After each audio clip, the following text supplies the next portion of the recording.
Beautiful. And even like with Ecuador, like, when was the last time you went back there, or have you ever been there? Yeah, I've been there a lot of the time since I was a little girl. Yeah. I went down there about a year ago to see some of my cousins just chill. It was really nice. Okay. I love it out there. And you were born here in Toronto, or you were born over in Ecuador? In Toronto. Okay. So what was the household like with like an Ecuadorian background?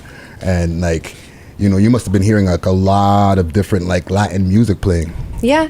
My household was always kind of different. I grew up in Jersey with my grandfather, and it was just, he don't speak English, so it was always Spanish.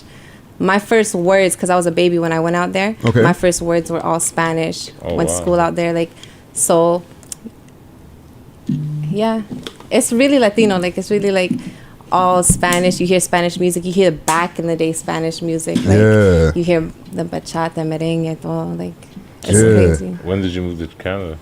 I moved to Canada when I was, I would say, officially when I was 12. Okay. I came to visit my mother, I think when I was around like 8 years old, and I went back there, back and forth for a bit, but officially I stayed. Okay.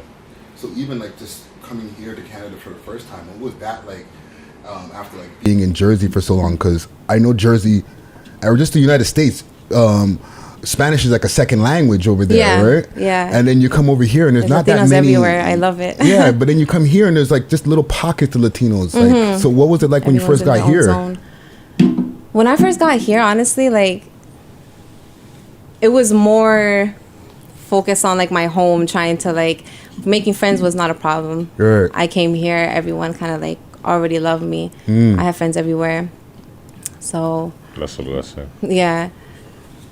It was, honestly, the transition was fine to me. Like, it was more about meeting my mom and trying to figure out what my life is going to be like now, because I was young, you know? Yeah. So I was just trying to figure out what it's going to be like now, see what she's going to be like. Like, this is my mom. I'm meeting her for, like, officially, like, you know? I'm going to grow up with her forever. So. Yeah. So even, like, during that time, right? Because, you know, we're interviewing somebody who raps, or we're interviewing a rapper. Yeah. Were you thinking about rhyming at all at that time, or was it just like just focus on that? Well, when it comes to the rapping, my brother was always like my inspiration. He started when we were out here.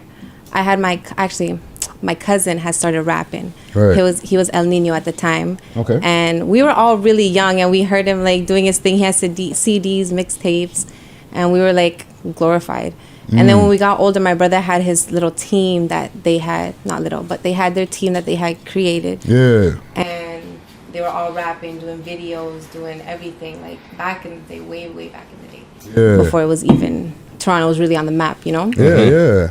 So I always looked up to them, and that was where pretty much I got my inspiration, my main inspiration from, you know?